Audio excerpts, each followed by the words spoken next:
Listen to this little from Sekurobi. What a banana said. Do you know the principle?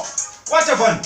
Ndakanze uya upule mangoma ndikanze uya ushute makomedi ndikanze uya urove musambo ndikanze uya upeke nyama ndikanze uya uite mapotato ndikanze uya urove irrigation ndikanze uya ucheke nyama ndikanze uya utengese mubucha andichadi kugarira mavoko inini futhi andizimona mloko ndavakuda kumboiteshana nemavoko kuti ndimboona nekuti namo yandisa mumukoko saka handidi zviya zvekuti musamba mumizare chimboko kana kuti kuswera listen to this from saka vakati huya